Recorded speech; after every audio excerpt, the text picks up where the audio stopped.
Parece ser que hubo algo confuso entre algunos hermanos, dado que dice, Cristo dijo, pero yo os digo, amad a vuestros enemigos, bendecid a los que os maldicen, y haced bien a los que os aborrecen, y orad por los que os ultrajan y os persiguen. Sobre las Escrituras, que Dios odia al inicuo, al pecador, o sea, el que ama el pecado. Cristo no estaba contradiciendo su palabra. ¿Cuántos creemos que Esaú fue el único ser humano que el Señor odió? No, es una figura, un símbolo. Había dos hombres, el hombre que amaba al Señor y sus caminos, aunque fuera torcido, y el hombre que menospreciaba al Señor y su camino. Amén. Dios odia a aquellos que lo odian. Y es común que los cristianos dicen, Dios ama a todos. No es la verdad. No hay ni una sola persona que ama la iniquidad. Salmo 5:5, los insensatos no estarán delante de tus ojos. Aborreces a todos los que hacen iniquidad. Salmo 5:5. Salmo 11:5, Jehová prueba al justo, pero al malo y al que ama la violencia, su alma los aborrece. Salmo 31:6, aborrezco a los que esperen en vanidades ilusorias, mas yo en Jehová he esperado. Ahora, ¿cuál es la diferencia? La Biblia no se contradice. Si pensamos que se contradice es porque no entendemos cositas, ¿no? O cosas grandes. Por ejemplo, Cristo dice, pero yo os digo, amad a vuestros enemigos, no a los enemigos de Dios. ¿Entendemos? Los enemigos de adentro de la iglesia, o adentro de la iglesia, o dentro de, o gente de fuera. ¿Y qué es amar? Amar no es un sentimiento, oh, qué lindo eres. No, amar es darnos. Dios amó al mundo tanto que dio. Y es lo que hemos aprendido en el curso sobre el matrimonio y familia. No, el amor no es solo un sentimiento que a veces varía. Amor es entregarnos por el otro. Entonces, amar al enemigo, adentro de la iglesia, afuera, es hacer algo lindo, no tratando de vengarse. Amén. Aunque te maldigan, haced bien a los que os aborrecen. Es amar. ¿Sí? Pero no es, oh sí, me gustaría andar contigo.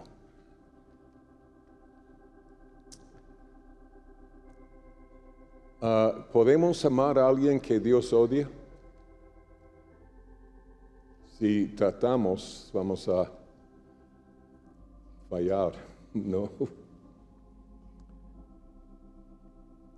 Entonces, Cristo está diciéndonos, a pesar de lo que alguien te haga, mostrarle una buena actitud.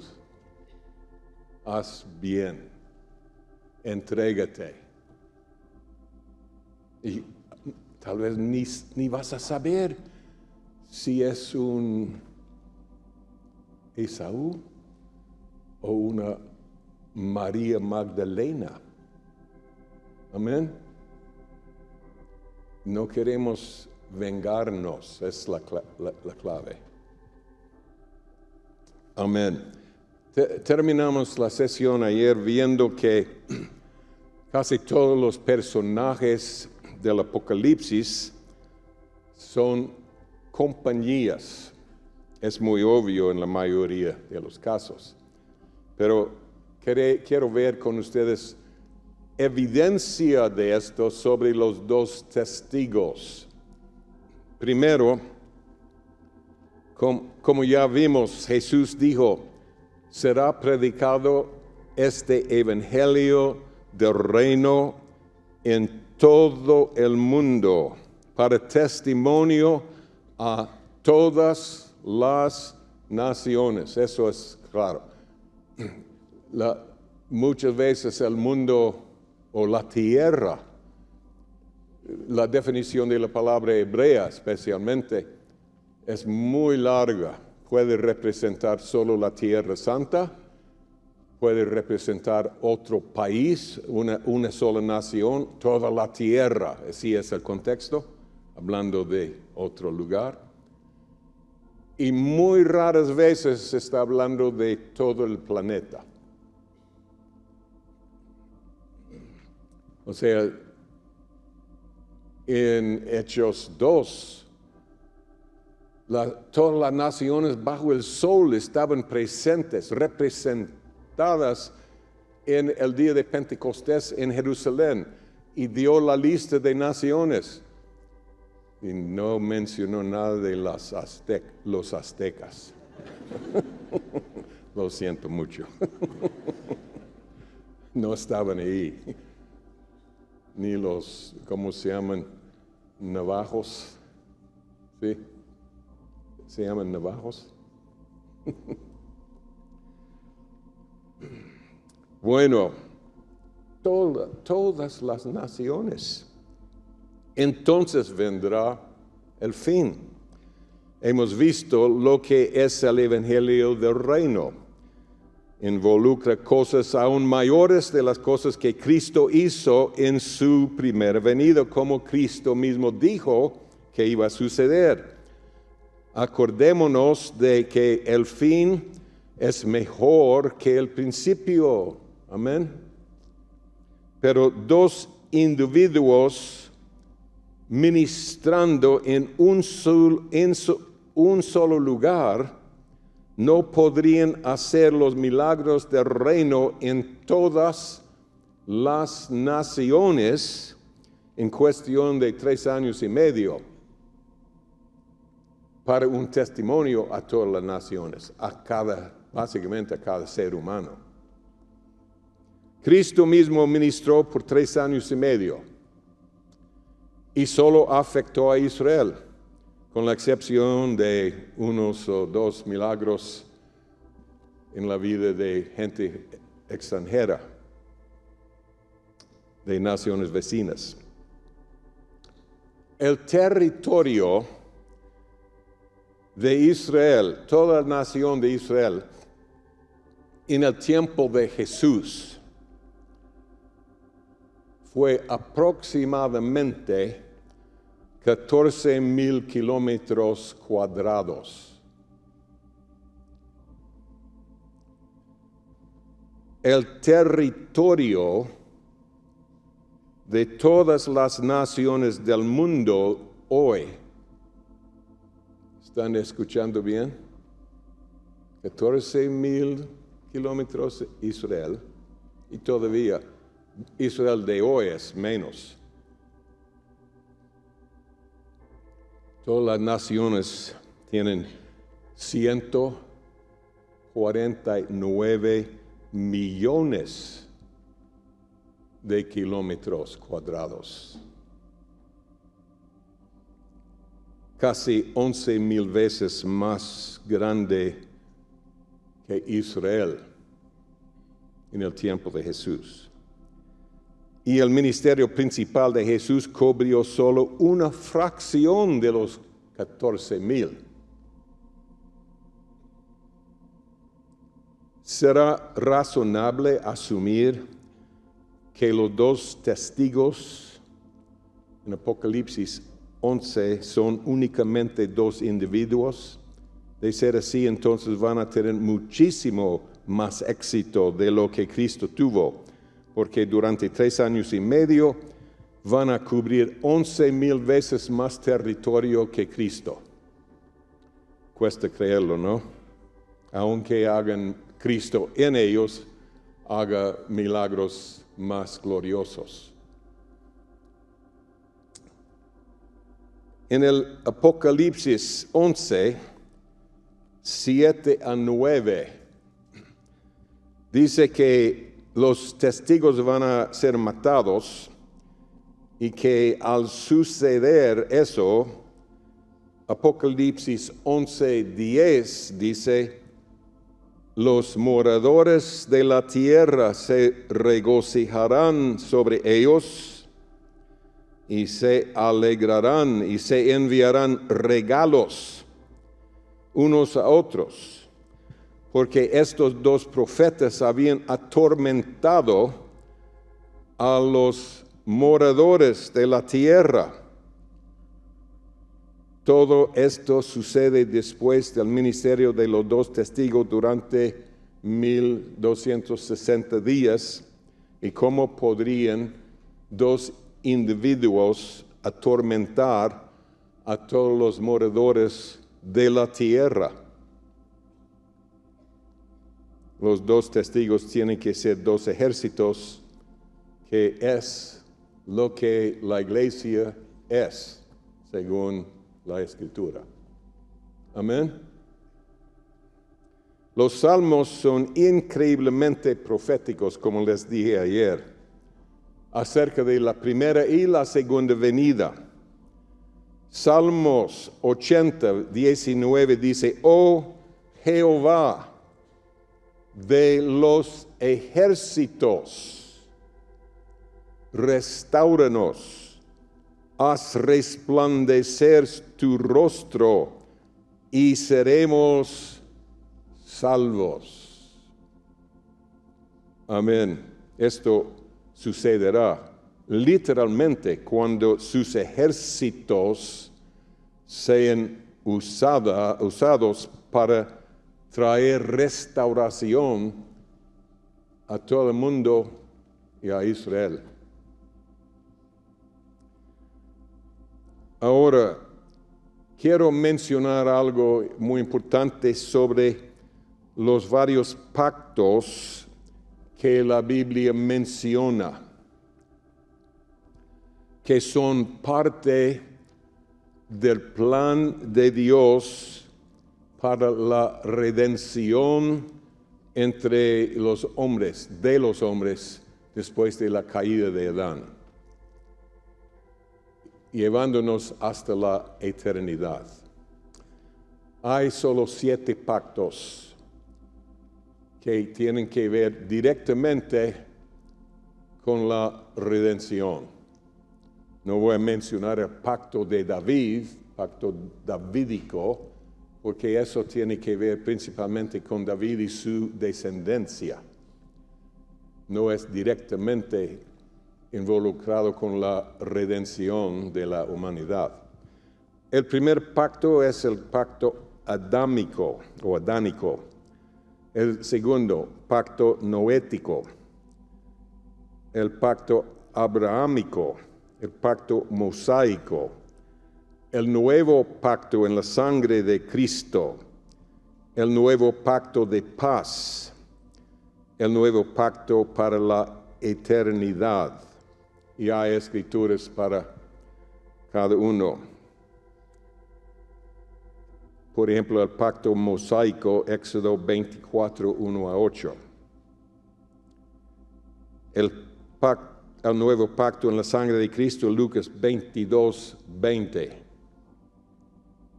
El nuevo pacto de paz es Hebreos 8, 8 a 12 y Ezequiel 34, 25. Y el nuevo, y es Jeremías también 31. El nuevo pacto para la eternidad es Isaías 65, 17 a 25. Cada edad, y ahora hay que entender esto, 7 pactos.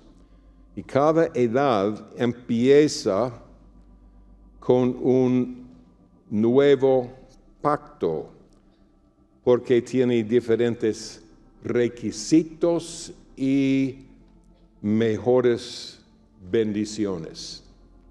¿Entendemos?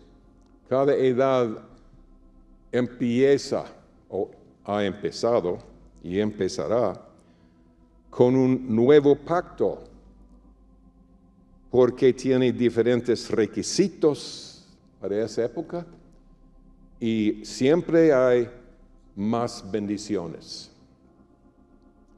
Estos 7 pactos representan las diferentes etapas en el plan redentor de Dios. También hemos visto en el estudio de la creación de Génesis 1, hay 6 obras creacionistas que son necesarias en nosotros para que lleguemos al reposo de Dios, el 7º día. Amén. Y hay 6 etapas redentoras de Dios para llevarnos a la eternidad y ese reposo eterno. Su reposo eterno será mucho más glorioso, obviamente, que cualquier otra época. Cada pacto tenía requisitos específicos para que una persona pudiera ser salva. No incluyó aquí el pacto de David, por la razón que les di. Cada pacto, esto es sumamente importante, cada pacto marca el fin de una etapa o periodo y a la vez marca el principio de una nueva etapa. ¿Queda claro o no? Principio y fin. Cristo es el principio y el fin. ¿Cuándo termina un día y empieza el próximo día, según nuestro reloj?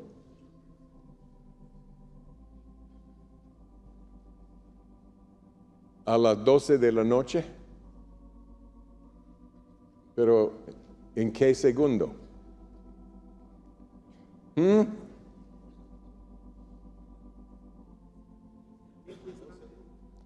No el segundo, no es un segundo, es un instante. Así son todos los principios y fines.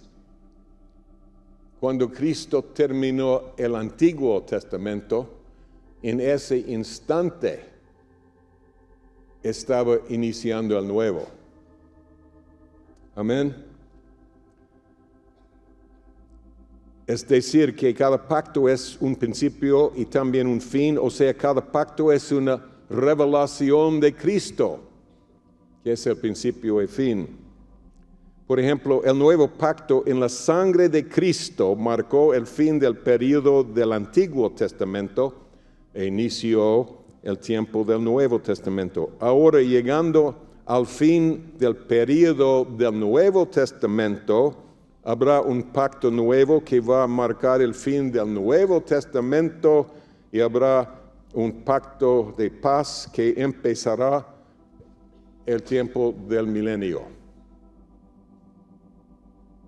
Principio y fin. Finalmente, habrá un nuevo pacto para terminar el período del milenio y para iniciar la eternidad.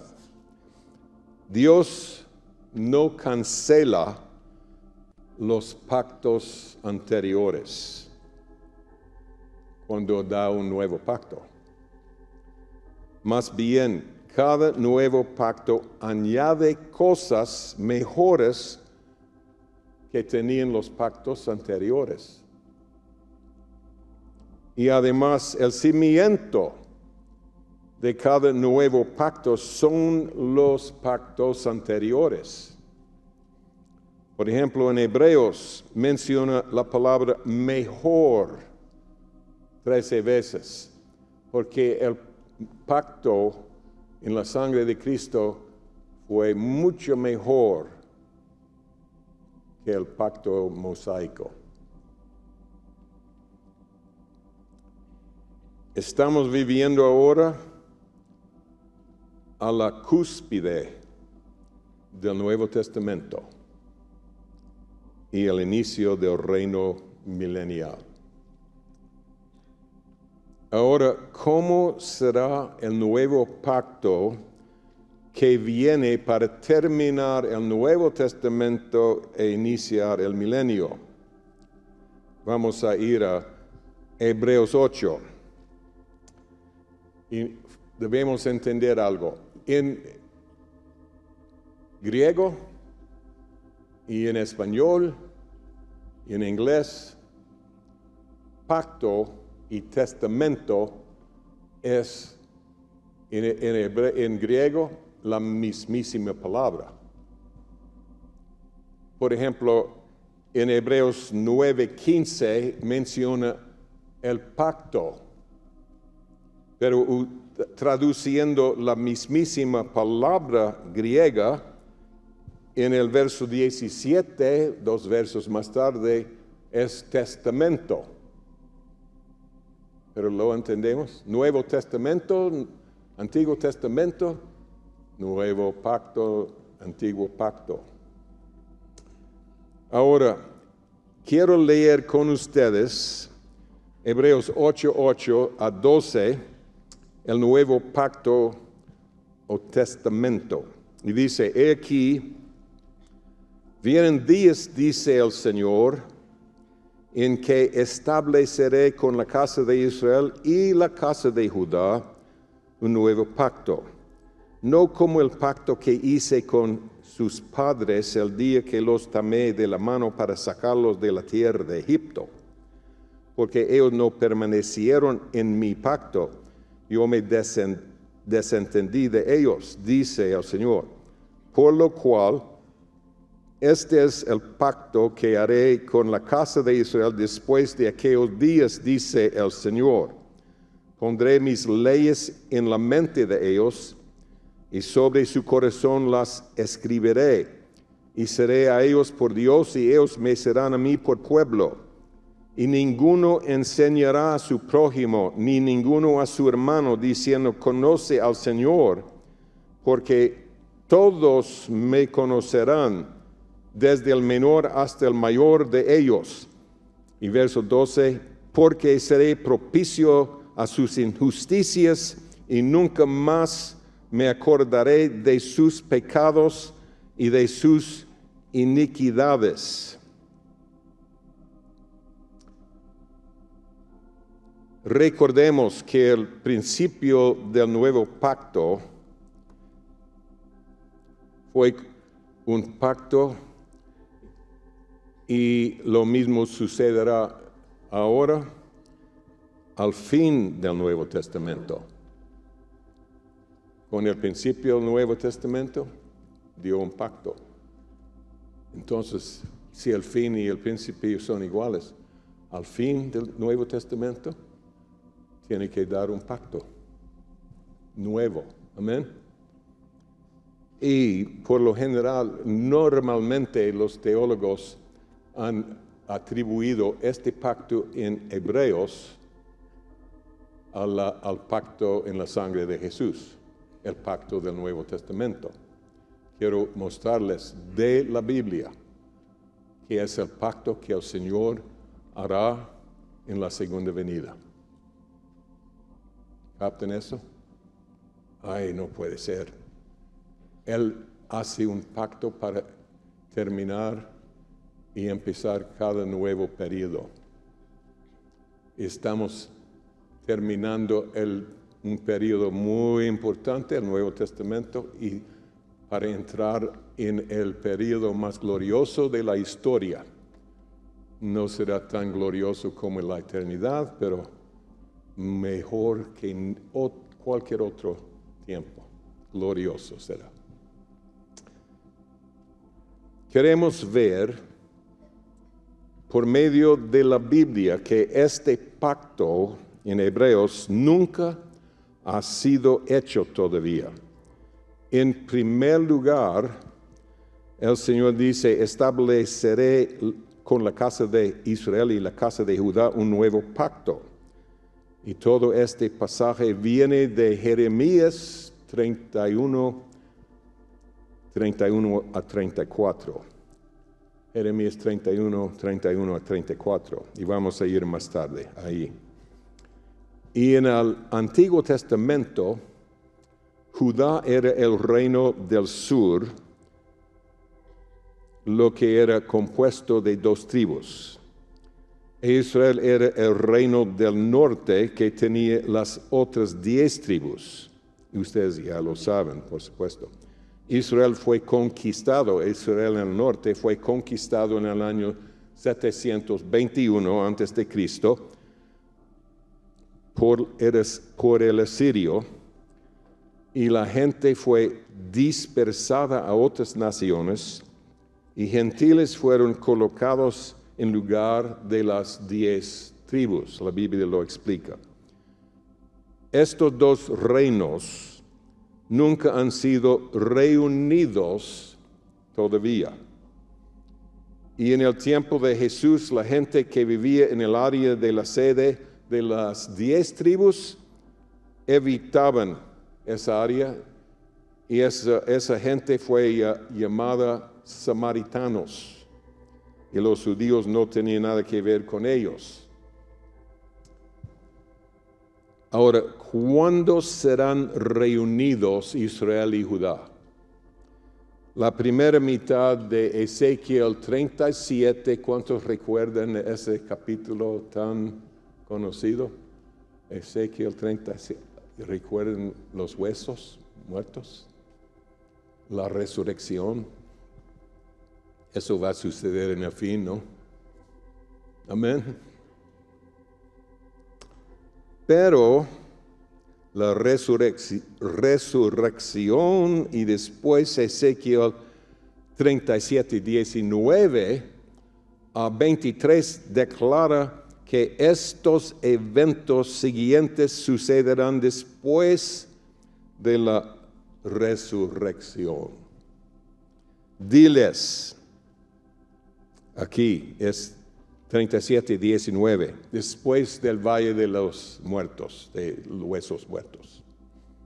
Diles, así ha dicho Jehová el Señor: he aquí, yo tomo el palo de José que está en la mano de Efraín, y a las tribus de Israel sus compañeros, y los pondré con el palo de Judá, y los haré un solo palo, y serán uno en mi mano. ¿Estamos bien allí? Sí. Y los palos sobre los que escribas estarán en tu mano delante de sus ojos, y les dirás: así ha dicho Jehová el Señor, he aquí yo tomo a los hijos de Israel de entre las naciones a las cuales fueron, y los recogeré de todas partes, y los traeré a su tierra. Imagínense, eso nunca ha sucedido, ¿no? Pero además, solo el Señor sabe quiénes son. Tal vez tú eres miembro de una de esas tribus. Amén. A saber. Pero una cosa, el Señor está permitiendo tanto antisemitismo en el mundo. Imagínense, el nuevo alcalde de Nueva York, ¿han oído? ¿Cuántos? No. La mayoría. Es el centro comercial del mundo. O sea, gente de todo el mundo invierte en la bolsa. Allí. Amén. Es cierto. Y este hombre es musulmán y comunista radical. Les dije que la bestia, no, tal vez no les dije todavía. La bestia será una reunión o una unión entre comunismo e islam y tal vez otras cosas, pero serán los dos poderes principales. Comunismo e islam es lo que es Obama. Comunista radical y musulmán. Yo tengo un video de él hablando de Islam por 45 minutos, es 45 minutos de longitud. Y si uno escucha eso y no cree que Obama es musulmán, aquí en Guate, ¿qué se dice? No tiene dos dedos de frente. No hay mucho ahí arriba para pensar. ¿Ustedes dicen eso? No. Pero buen dicho, ¿no? Pueden enseñar a los hermanos mexicanos.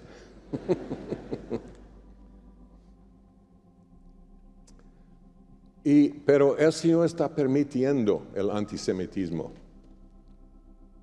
por dos razones, a mi parecer, tal vez más. Pero una razón es que Israel no ha aceptado a su Mesías todavía.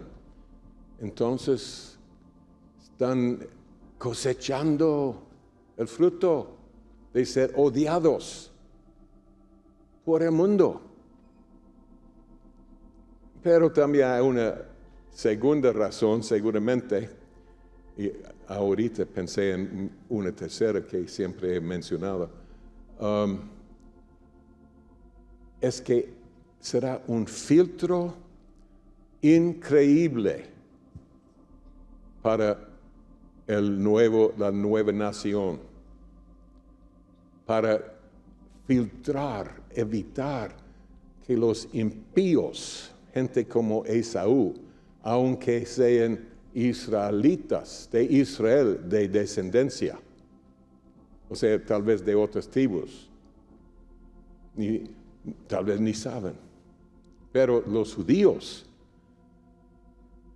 al escuchar que su Mesías ya llegó, porque cuando llegue el Señor, como les he dicho, CNN no estará allí, filmándolo.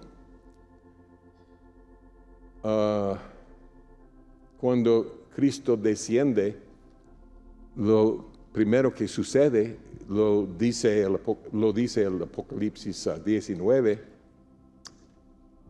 lo primero que va a hacer es destruir los 10 cuernos que destruyó a Israel.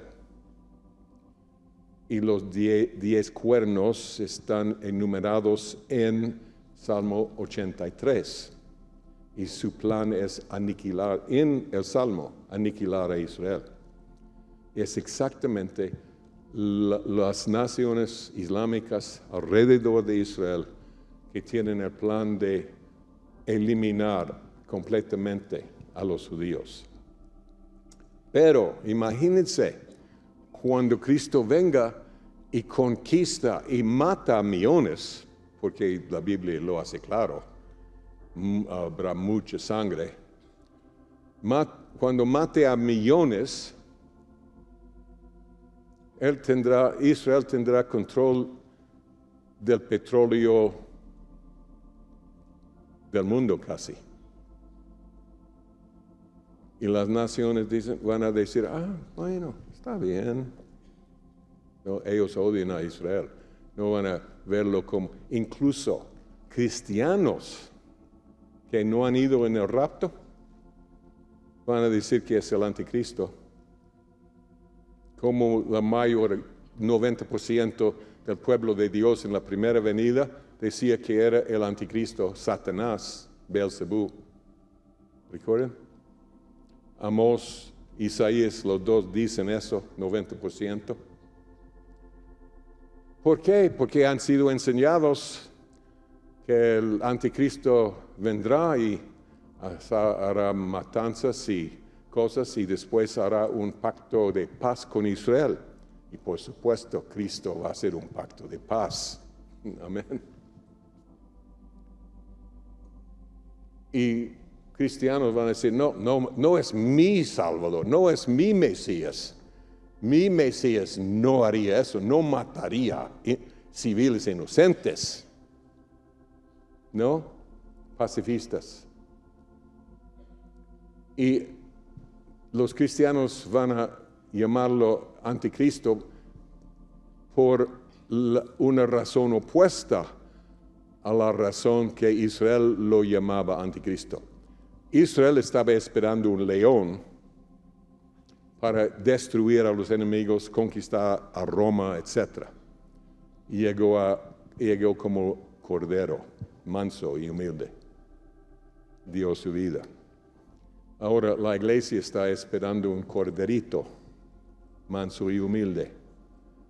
Él no va a ser un corderito, él va a ser un león para reinar, no para morir. Ya lo hizo. Bueno, quiero aclarar eso más tarde en el curso, pero no para morir por los pecados. ¿Ok? No, y ahora, ¿pueden imaginar el mundo? La reacción cuando el Mesías, los judíos están diciendo, es nuestro Mesías. El Mesías ha llegado.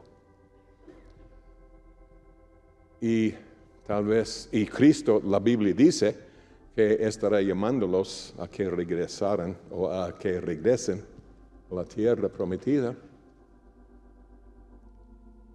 Y para ese entonces solo habrá un máximo de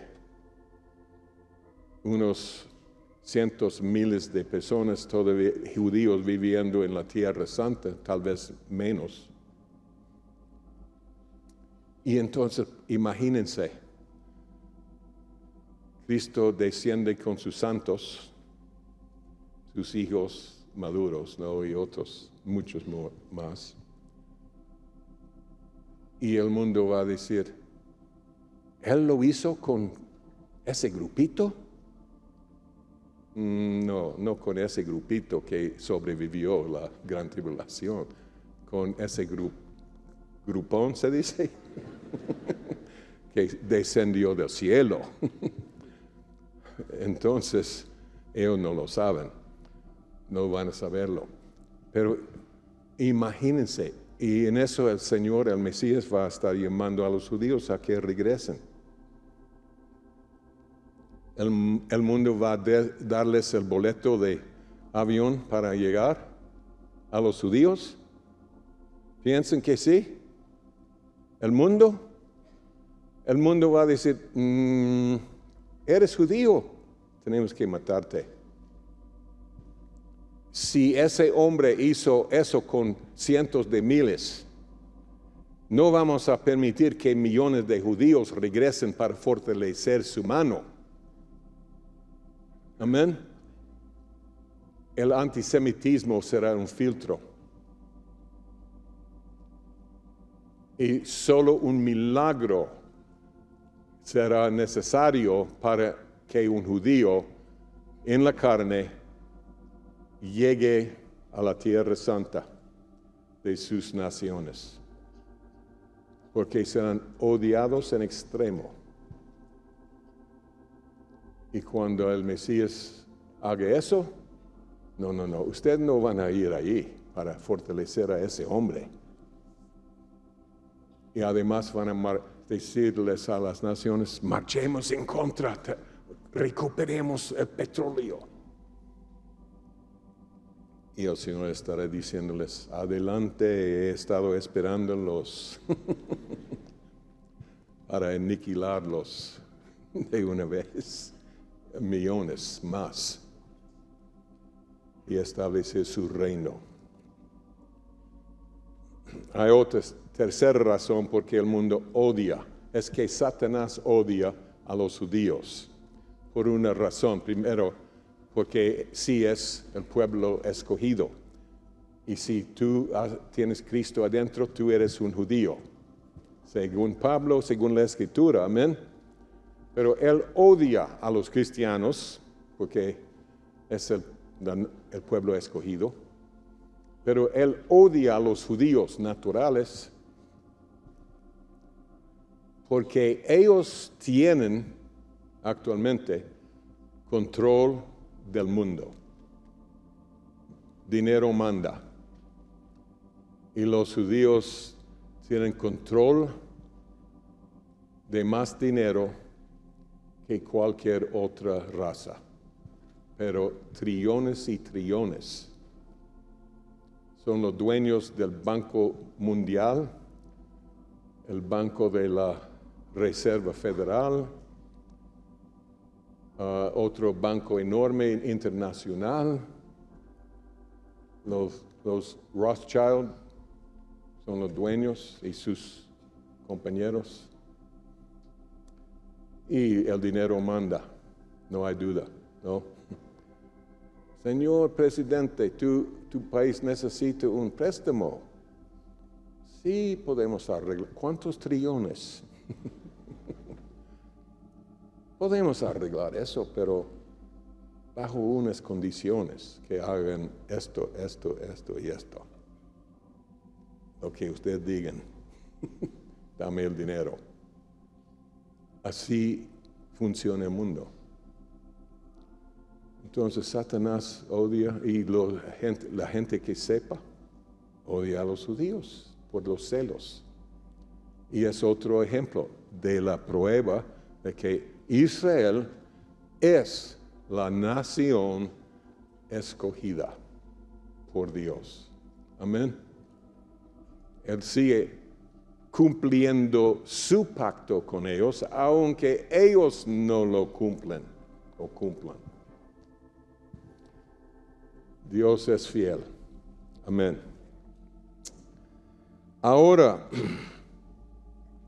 sigamos en Ezequiel 37, verso 21. Aquí yo tomo a los hijos de Israel de entre las naciones a las cuales fueron, los recogeré de todas partes y los traeré a su tierra, y los haré una nación en la tierra, en los montes de Israel, y un rey será a todos ellos por rey.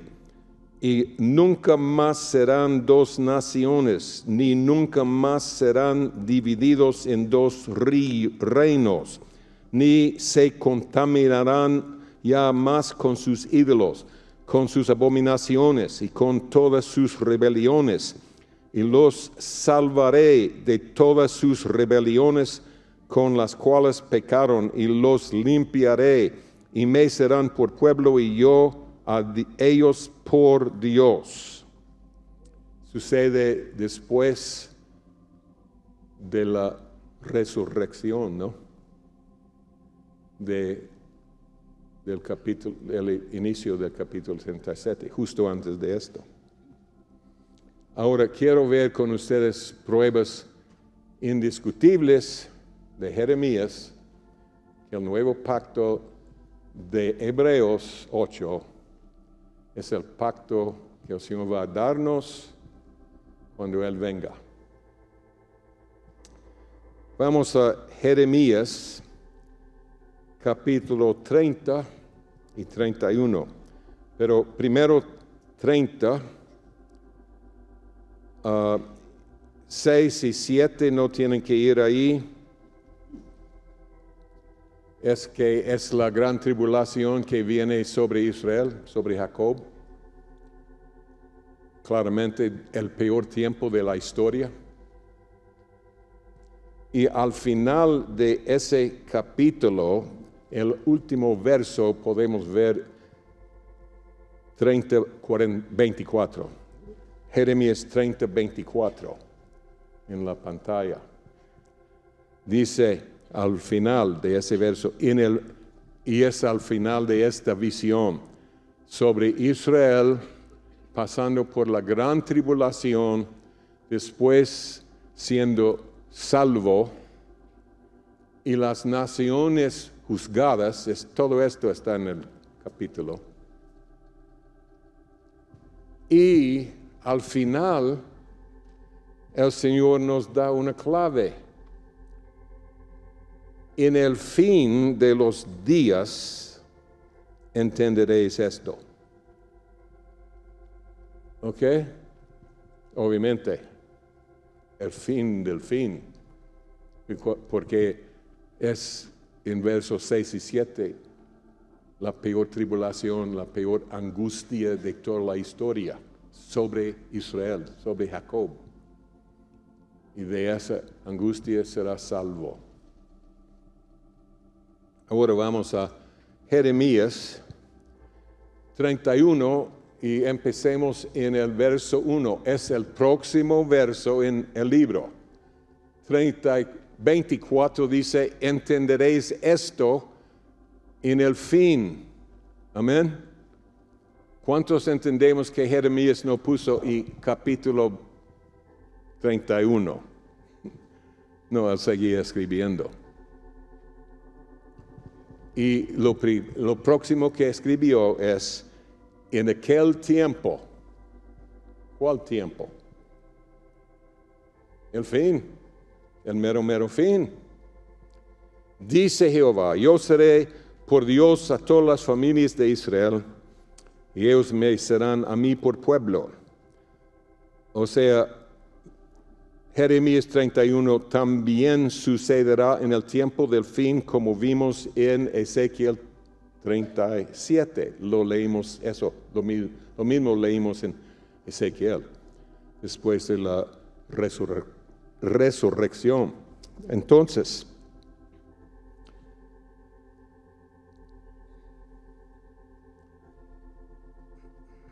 Jeremías 31, verso 10 a 13.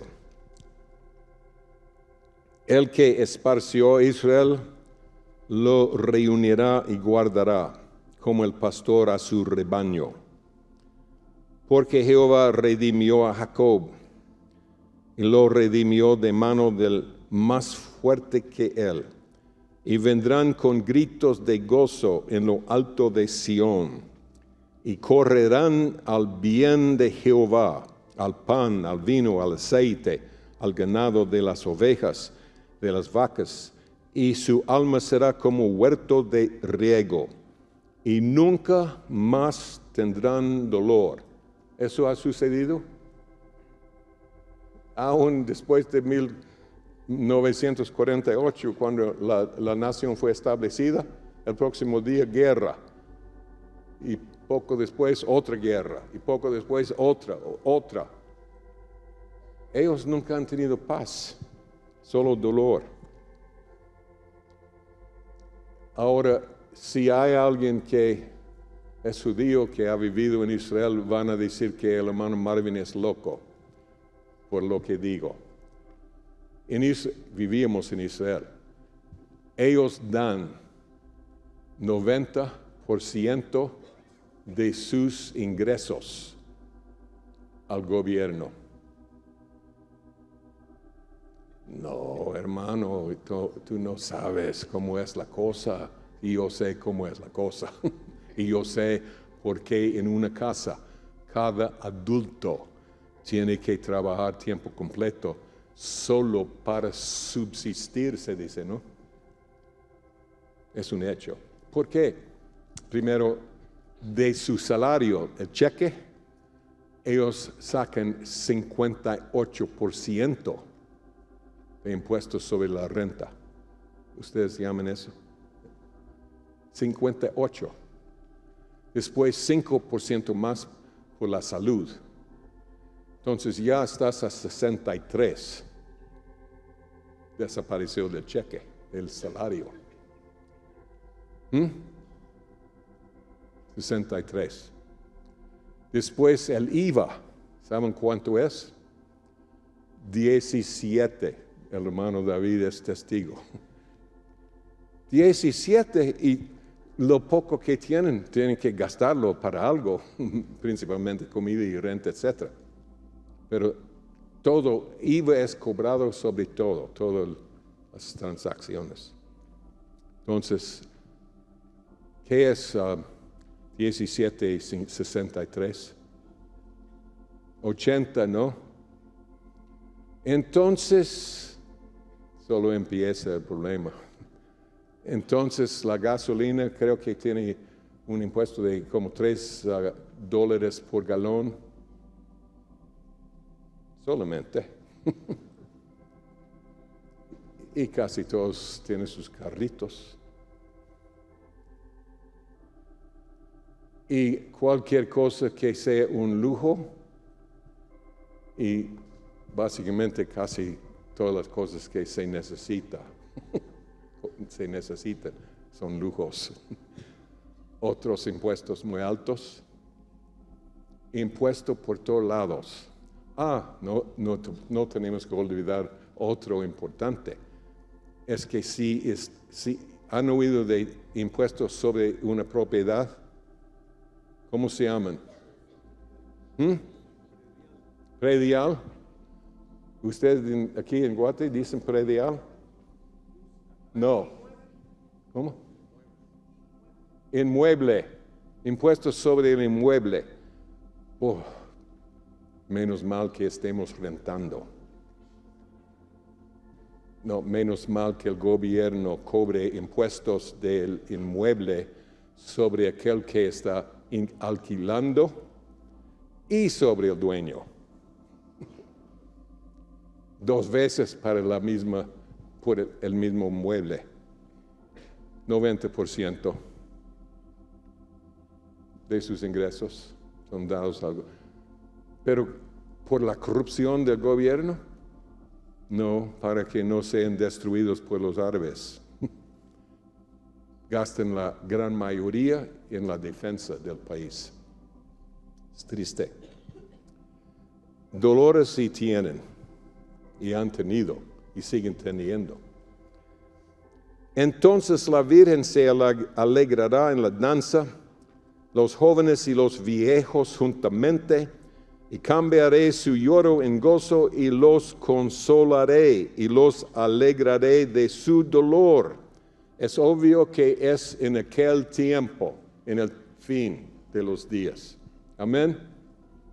La segunda venida. Jeremías 31:31. El Señor entonces declara: he aquí que vienen días, dice Jehová, en los cuales haré nuevo pacto con la casa de Israel y con la casa de Judá. No como el pacto que hice con sus padres el día que tomé su mano para sacarlos de la tierra de Egipto, porque ellos invalidaron mi pacto, aunque fui yo un marido para ellos, dice Jehová. Pero este es el pacto que haré con la casa de Israel después de aquellos días, dice Jehová. Daré mi ley en su mente y la escribiré en su corazón, y yo seré a ellos por Dios y ellos me serán por pueblo. No enseñará más ninguno a su prójimo, ni ninguno a su hermano, diciendo: conoce a Jehová, porque todos me conocerán, desde el más pequeño de ellos hasta el más grande, dice Jehová. Porque perdonaré la maldad de ellos y no me acordaré más de su pecado. ¿Alguien recuerda haber leído eso hace unos minutos? ¿De dónde? Hebreos 8. Es el pacto que el Señor hará con Israel y Judá en el fin de los días, justo cuando Él llegue otra vez, la segunda venida. Qué glorioso será. Amén. Y qué alivio para los judíos que realmente aman al Señor. Y si entendemos la Escritura bien, habrá una nación nueva con 1,5 millones de judíos justos que han sido purificados por el fuego y que amen al Señor con todo su corazón. Y hay muchos judíos así. Algunos si sencillamente están cegados, pero aman al Dios de Israel. Nunca han regresado a sus ídolos, los de Judá. Entonces, podemos decir con toda seguridad que Ezequiel, Jeremías y otras escrituras demuestran que este nuevo pacto será hecho con Israel y Judá en el tiempo de la segunda venida. ¿Estamos convencidos? ¿Cuántos? Casi todos. Además del hecho de que Israel y Judá no han sido reunidos todavía para que el Señor haga este nuevo pacto con ellos, hay 3 razones de peso, 3 razones más por las que sabemos que este nuevo pacto no ha sido dado todavía. Primero, con respecto a este nuevo pacto, es obvio que hasta el día de hoy nunca ha existido un pueblo de que se pudiera haber dicho: todos me conocerán, desde el más pequeño de ellos hasta el más grande. Pero esto definitivamente sucederá durante los eventos de la segunda venida, como veremos ahora. Imagínense, con tanta tribulación, tanto odio contra ellos, tanta angustia, tanta guerra, y ahora su Mesías está. Van a llegar danzando, gritando de gozo. Amén. Razón número 2. También el Señor dice que cuando este nuevo pacto haya sido dado, nunca más me acordaré de sus pecados y de sus iniquidades. Nunca ha habido un tiempo durante la historia humana cuando el Señor pudiera haber dicho esto sobre una nación entera. Y en estos días, muy pronto, el mundo entero, incluyendo especialmente a Israel, caerá bajo el juicio del Señor, y Él va a acordarse de los pecados e iniquidades de todo el mundo, no solo de Israel. Amén. Aún en el Nuevo Testamento, la iglesia de la Biblia, en el principio del Nuevo Testamento, el Señor se acordaba de los pecados en la iglesia. La iglesia también ha fallado, no solo Israel del Antiguo. Primero, una ramera perversa se ve en el Apocalipsis 17-18, y en 18:4 el Señor dice: salid de en medio de ella, pueblo mío. Salid, pueblo mío, de ella. O sea, el pueblo del Señor ha sido parte de la ramera. ¿Qué es una ramera? Alguien casada que tiene otros amores. No creo que alguien aquí diría que desde que haya conocido al Señor nunca ha tenido otro amor en la vida. Tenemos la tendencia en la carne de correr en pos de cosas, ¿no? Metas. Tal vez ni pecado, pero anhelo esto. Ahora,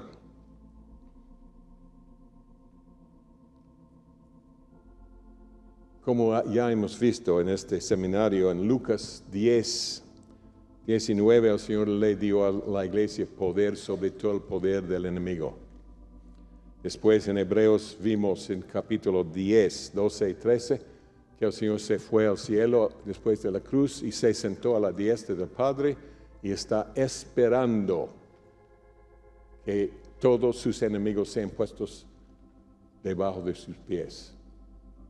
Pero obviamente dio le dio a la iglesia el poder para lograr eso. La iglesia no ha usado ese poder.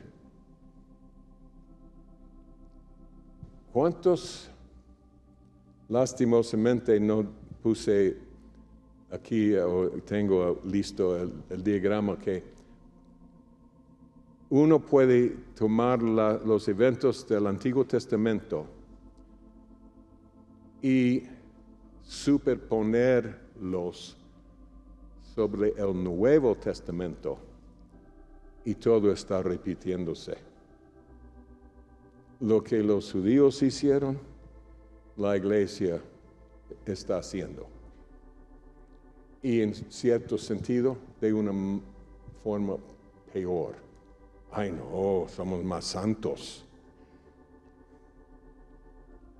más culpables, porque sí tenemos más gracia que ellos tenían.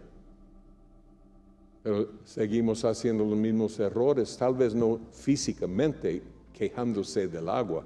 Nadie aquí se ha quejado de falta de agua, el sabor del agua, no. Nosotros no, somos santos. Pero, como les he compartido, y se lo digo no por ser un judío natural, lo digo porque es un hecho. La raza humana natural de Israel es la mejor raza de la historia, de toda la historia. Primero, en el viaje por el desierto, eran fuertes. Seguramente al salir de Egipto, después de 430 años, estaban felices y animados y con gozo y muy esfuerzo, listo para correr. Te seguimos, Moisés, hasta el Mar Rojo. Y después empezaron a quejarse. ¿Por qué nos sacaste aquí? Porque no había suficientes sepulcros en Egipto. ¿Por qué vamos a morir ahora? Pero cruzaron y danzaron y felices adoraban al Señor. Entonces, imagínense esto. ¿Qué clase de gente?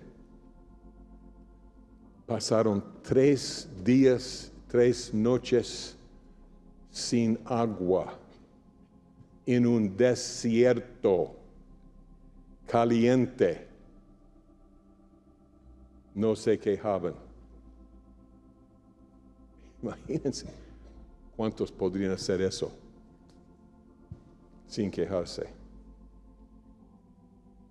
Gente fuerte, determinada. Hasta el día de hoy pasan por la calle leyendo su Biblia o sus libros espirituales. Dedicados. No se quejaban por 3 días, 3 noches, hasta que llegaron al agua de Mara y felices. Lo conquistamos. Sí, Moisés, ¿ves lo poderoso y determinados que somos? Ahora sí vamos a tomar agua de este pozo. Amarga. No podemos tomarla. Moisés, ¿qué pasa? ¿Quieres matarnos?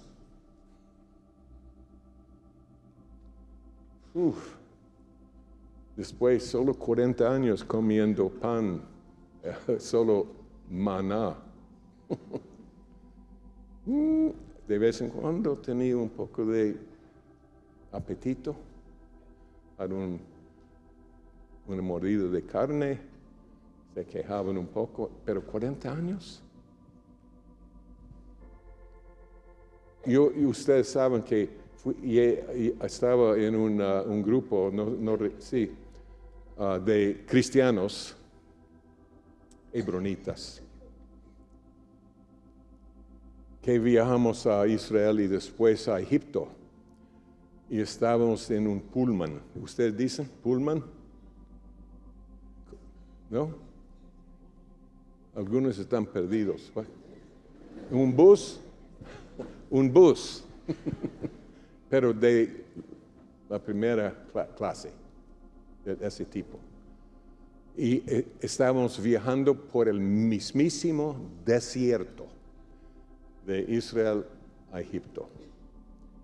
Y como a la mitad del viaje, el aire acondicionado del bus falló.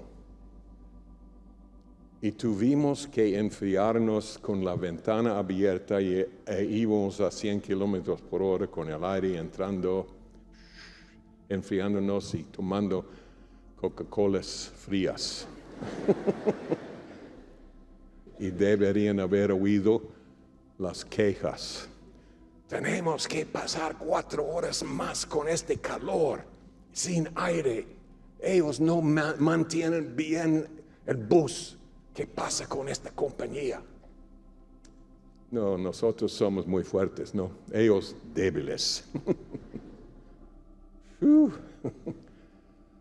Ya es suficiente, ¿no? Los judíos estaban determinados. Y saben que hoy Israel con 7 millones de gente abre 3,000 compañías nuevas tecnológicas cada año, y los gringos con 320 millones solo abren un poquito más que eso. Están descubriendo cosas constantemente porque el Señor está bendiciéndolos, pero también son muy prácticos. Piensan. Reciben, hablando de persona por persona, 2,300 premios Nobel más que cualquier otra nación. 7 millones. Increíble. Matemáticas, química, medicina, física nuclear, agricultura también. Siempre. ¿Por qué entonces escogió el Señor a una raza tan fuerte y determinada? ¿Tienen una idea? Porque el Señor nos ha mostrado que lo mejor que la raza humana puede producir es totalmente inaceptable. Amén. Sin Él no sirve para nada. Y nosotros, sin Él, sin su Espíritu y sin su presencia, sin su dirección, no servimos para nada. Como leí en esta mañana, el hombre es vanidad. El mejor hombre de toda la historia, vanidad. ¿Para qué? Sin Cristo. Amén. Entonces, la iglesia no se ha levantado como Efesios 6 nos manda, que pongamos armadura y que luchemos, ¿no? La iglesia no lo ha hecho.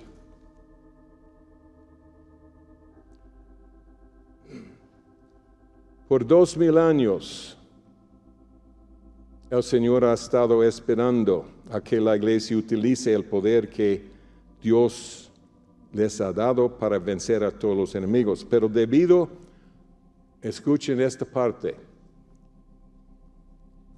debido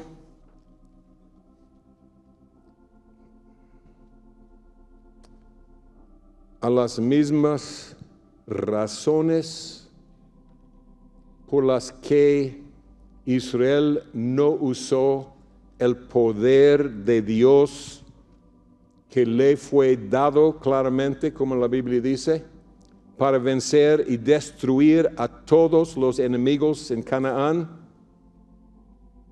La iglesia ha hecho lo mismo. En el caso de Israel, dinero fue una de las razones principales por la que dejó vivir a los enemigos entre ellos. Josué 17:13 lo confirma. Dice, cuando los hijos de Israel fueron lo suficientemente fuertes, hicieron tributario al cananeo, mas no lo arrojaron.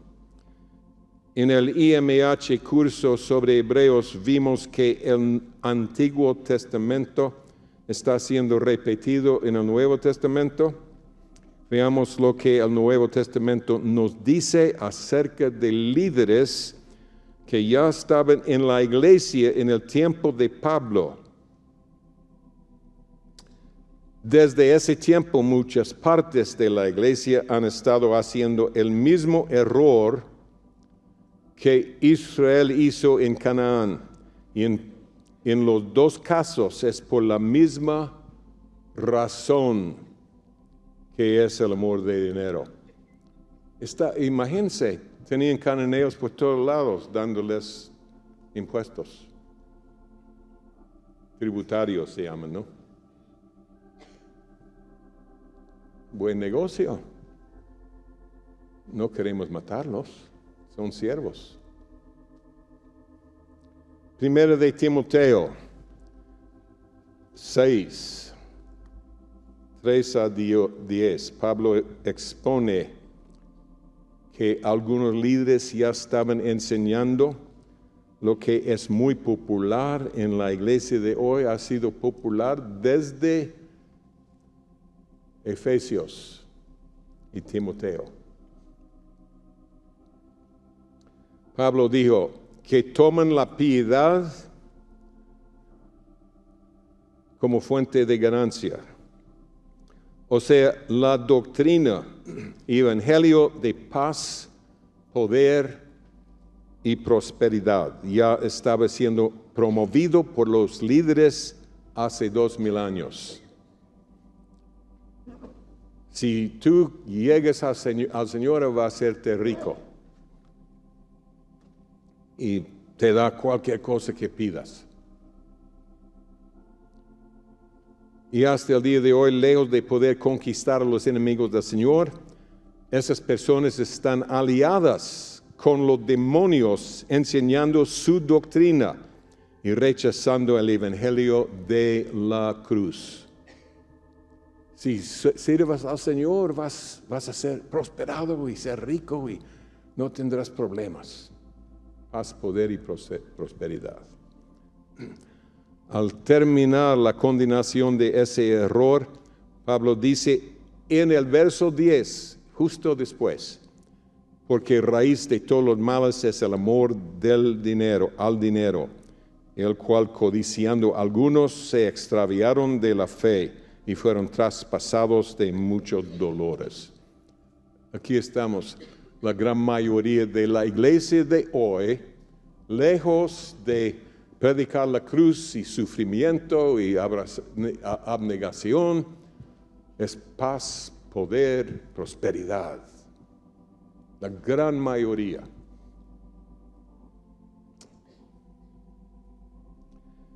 Quiero darles unas explicaciones breves sobre el Antiguo Testamento y el Nuevo Testamento. Hablando del período del Antiguo. Como ya vimos, el período del Antiguo está siendo repetido durante el período del Nuevo Testamento. Al principio del Antiguo Testamento, el Señor se manifestó a Israel, sacándolo de Egipto, un símbolo del mundo y del reino de Satanás. Y a través de Moisés les dio el Antiguo Testamento o pacto en el monte de Sinaí, el monte Sinaí. Pero debido a que no obedecieron ese pacto, el Señor en su gran misericordia, y que Dios, les dijo que iba a darles un nuevo pacto. ¿Ok? Padres, que no seamos así. Amén. Hijo, desobedeciste. Entonces por eso voy a bendecirte. No, pero es muy misericordioso, pero no es la forma de criar a sus hijos, de ninguna manera. Pero imagínense, porque no obediste el primer pacto, voy a darles un nuevo pacto. Es lo que dice. Acabo de leerlo. Moisés le dijo que el Señor levantaría otro hombre semejante a él. El Señor le dio a Israel ese nuevo pacto durante la primera venida de Cristo. Y ellos tuvieron que esperar 1400 años, un poco más tal vez, para que su Mesías, un hombre como Moisés, viniera y les diera lo que fue un pacto nuevo para ellos. Jesús lo hizo cuando en la última cena les dijo que bebieran de la copa, diciéndoles, esta copa es el nuevo pacto en mi sangre. Lucas 22:20. Sin embargo, Jeremías dijo que Dios iba a dar un nuevo pacto eterno que sería dado durante la segunda venida. ¿Por qué? Como Hebreos 8 dice, porque no han cumplido el primer pacto. Y en el Nuevo Testamento lo mismo ha sucedido. En este periodo empezó con la primera venida del Señor, que era un Moisés, ¿no? Porque Moisés era Cristo, manifestándose a través de un hombre. Y ellos esperaron 1400 años para que Moisés llegara, otro como Moisés llegara.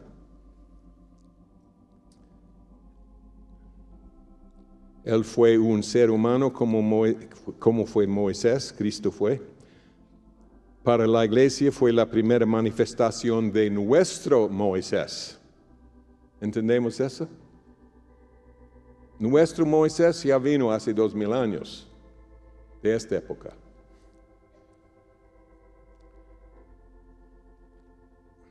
Y Cristo nos dio un pacto en el monte Sinaí, como Moisés hizo para Israel en el monte de Sinaí, el monte Sión, perdón.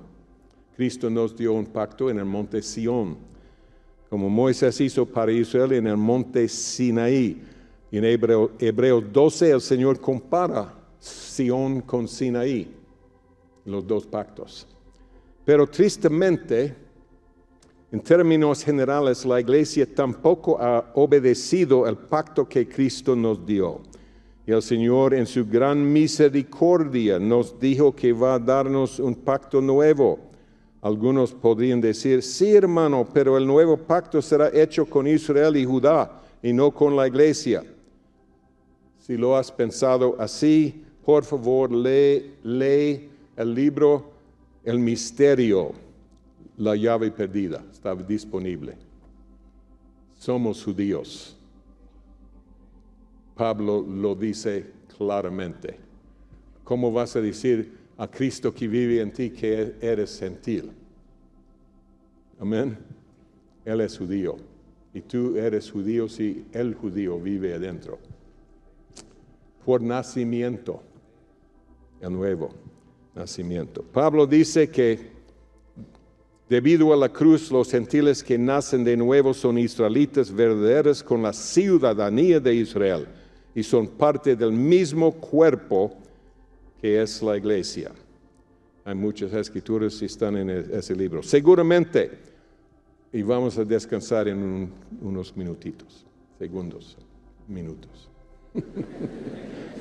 Seguramente algunas personas van a contradecir esto y declarar que la iglesia inicial era una iglesia gloriosa y sin mancha. Pero la iglesia en Jerusalén, guiada por los apóstoles, tenían problemas serios. En Hechos 5, Ananías y Zafira murieron por haber mentido al Espíritu Santo. En Hechos 6, había divisiones en esa misma iglesia con sus miembros murmurando. También las iglesias que Pablo fundó demuestran lo opuesto porque tenían problemones serios y fue una de las razones principales por la que Pablo escribió un buen número de sus epístolas. Si tienes dudas, lee cuidadosamente 1 y 2 Corintios, Gálatas, etc. Problemones.